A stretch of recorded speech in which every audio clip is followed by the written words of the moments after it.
And we're at the Warsaw Security Forum, and my next guest today is Lieutenant General Piotr Błazeusz, the Commanding General of Eurocorps. Sir, thank you very much for joining us today on TVP World. Thank you. Happy to be here, and welcome to everybody. Now, as far as protecting the eastern flank goes, this is something that has been discussed multiple times over the last couple of years. It's a persistent issue, especially in light of Russian aggression. We also know that Poland's buying the F-35s, it operates F-16s, lots of HIMARS on the way. We have Korean tanks and a whole host of different weaponry coming to Poland to modernize the Polish armed forces. What is there still left to acquire? Well, I would say quite a lot, because this is an ongoing process. We constantly have to adjust what we plan to buy so that the platforms that we procure are not obsolete the moment we field them. And you know that sometimes it's a very lengthy process for a number of reasons. One is obviously the industry capacity. The second one, the demand, which immediately after the war in Ukraine started, increased, and all of a sudden many nations decided to start purchasing more military equipment.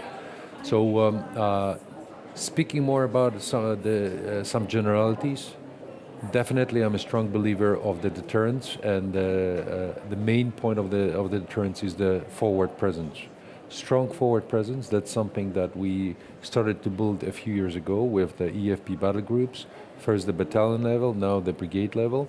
But I would say the more Allied troops are present on the eastern flank, the better, because that will definitely deter the bear and make him a bit upset.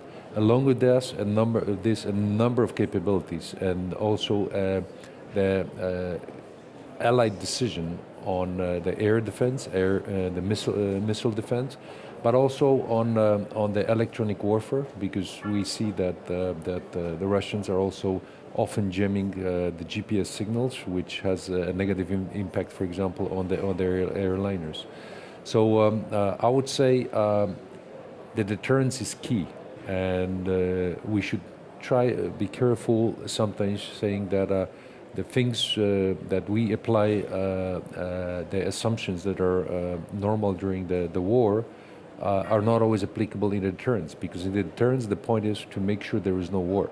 And sometimes you need to place certain capabilities very close to the front line to show the other side that you are ready to defend. The war in Ukraine has shown us just how important drones can be. They can be very cost-effective systems in the way that they're being employed in Ukraine. What lessons have we learned from the Ukrainians, and should this be an area that requires future investment? Absolutely, and it's happening. I call it the dronization of the warfare, because it showed that you can, using very inexpensive platforms, you are able to take out systems that are worth millions, sometimes dollars. So absolutely, this war is showing that drones are not the future. It's here and now. It's all about, on one hand, being able to have the drones that are not only, before we used them mostly as the reconnaissance vehicles. Nowadays, they perform both functions. They are the reconnaissance, but also they carry some loads for kinetic attacks. So this is one side of the house. The other one is always the counter UAS, the systems that allow to take out the drones. And drones, and we're talking drones not only in the air, but also the sea drones, because you see what happened in the Black Sea. The employment by Ukrainians, smart employment of the drones there, caused that the Russian Black Sea fleet is more or less fixed and cannot operate within a few hundred nautical miles of the coast. So that also changes a little bit the geometry of the battlefield. The drones are a game changer, but they are also need to be constantly modernized, changed, and adjusted, because as the electronic warfare gets better, your drones need to be more resistant. But this is absolutely not the future. This is here and now. This is here and now. In terms of air defense and protecting NATO skies, We've had incidents here in Poland. There's been incidents in Romania and in the Baltics of Russian projectiles, whether they be missiles, drones, crossing into the airspace and posing a threat here to NATO countries. But as of yet, nobody has shot any of these projectiles down. And my question is, I understand that they have to be identified and able to be shot down, first of all. But is there something that we're missing here, at least in the press, as to why they're not being engaged and shot down? Well, first of all, keep in mind we are in peacetime. Officially, we are not in crisis, whether in NATO or EU. So all the peacetime rules apply. Because to use the systems, you require certain authorities. You need to more or less also control do the air management, right? So militarily, technically, we have the capabilities. We can shoot down those systems that enter our airspace, both in especially Poland, Romania, and recently in one of the Baltic states. But it's about the authorities during peacetime. Okay, they need, first of all, the political decision, an agreement between the countries, because shooting down is an easy thing, but then the responsibilities when this decision is taken, and usually you don't have that much time, so decision has to be delegated down, but responsibility should stay with those that delegate it. So it's a political decision. It is absolutely political decision, and you also need to keep in mind that when you make the decision to shoot down, there could be some collateral damage. You cannot always predict, well, all the debris will fall down, as it is happening in Ukrainian cities. When it's shot down by the Ukrainian air defense, sometimes it falls in the civilian areas. The other point is that sometimes your missile can also have a malfunction and wander and hit a completely different target. So it's not that easy, but the most difficult part is we are in peacetime. If we were at a war like Ukraine, that's a different story. And I think that the Russian side knows it, and they are testing us, how far they can go. And I worry that there could be more tests in the future, and I hope that this political decision will be eventually made, especially in our alliance, that we need to do more. And also because the Ukrainian side is asking for that. And that's exactly my next question, sir. How to put this? Ukraine has requested that, say, the Polish Air Force help protect Western Ukraine to the best of its ability. Poland operates AWACS. I imagine they can see a lot of these airborne targets. How feasible is it that Polish forces could, in fact, protect some area of the Ukrainian skies from a pure military standpoint? Bar the political decision. I'm putting aside all the political decisions, sensitivities, yes. the facts that in this case, we might be considered, or the combatants as well, a part of the conflict. Militarily speaking, obviously there will be a lot of air defense threats that we would have to counter. So that would mean that potentially, just as it happened a long time ago over Bosnia when the American F-16 pilot was shot down, those threats will be there, and they will be very, very lively, both missile but also short-range air defense systems. So that's something that we as the military would have to take into account. The electronic warfare, the jamming basically will be there. So there will be a number of serious threats that we would have to account. From the military, purely military point of view, this is feasible. I mean, the no-flying zones were imposed over different countries, but obviously different circumstances. It was not really an active war with a with the major power. Well, and I understand that probably engaging aircraft with pilots in them, with Russian pilots in them, that's probably one thing. But as far as missiles, rockets, drones are concerned, would that be an escalatory move to?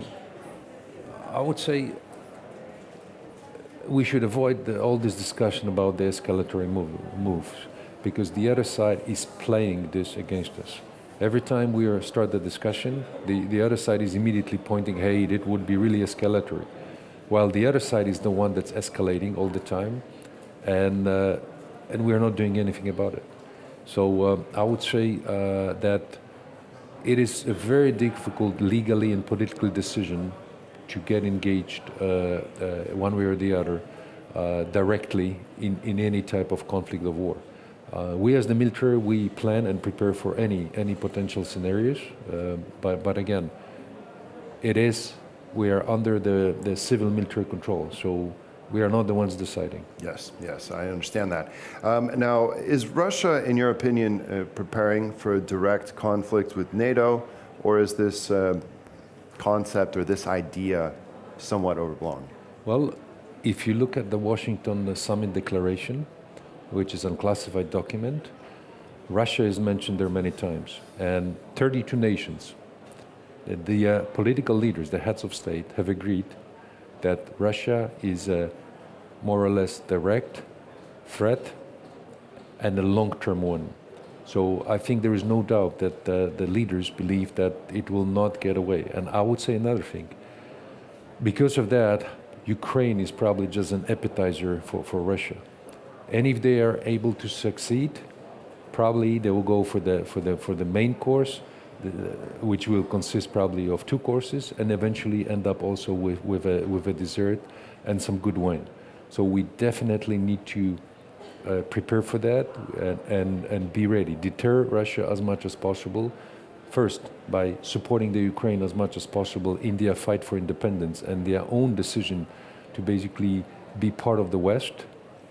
Second one, also prepare ourselves potentially for the future, because Russia will not give up its neo-imperialist dreams and their plans to change the world order and impose on all of us their own spheres of influence, as it used to do in the past.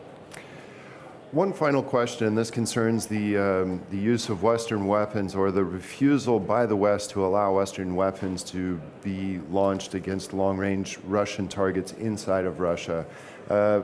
After 2.5 years since the war in Ukraine began, we see the blossoming of a domestic armaments industry within Ukraine and the development of potentially some capabilities which will allow them to do that.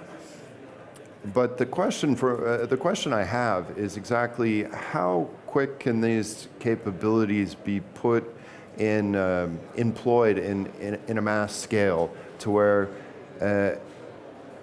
Ukraine can rely on its own weapons to strike these long-range targets? Because it seems to me, just by looking at the news, that the West is not going to allow and doesn't allow Ukraine to use their weapons. Well, I would say that we, meaning mostly at the political level, have established a lot of self-imposed artificial red lines, so-called red lines. Remember, before, at the beginning, no tanks. They have the tanks. No aircraft. They have the aircraft. No Patriot batteries. No long-range weapons. They have the long-range weapons, right? I strongly believe that eventually this limitation will be lifted as well, under obviously some caveats and so on. But so far, Ukrainians showed the self-restraint. They never attacked illegitimate civilian targets like the Russians are doing. It's always a legitimate military target that's really causing serious challenges for the Russian side. And we are talking about the weapon storages, we're talking about the bridges, we're talking about the stockpiles. Ukrainians need to have means to defend themselves. This is really the red line that I think eventually will cross. And again, I would probably immediately hear, but sir, that could escalate. Well, let's test it, okay? Let's just like the Russians are doing with us, let's do a little test, okay? Let's allow Ukrainians one step forward, see how it works. And the second one, and we probably will be surprised with the results. Very interesting. Lieutenant General Piotr Błazeusz, Commanding General at Eurocorps, thank you very much for this discussion. Thank you, sir. Truly enlightening. Thank you, ladies and gentlemen. Thank you. And there you have it, straight from the Warsaw Security Forum. That's all for now. Thanks for joining us, and stay with us for more.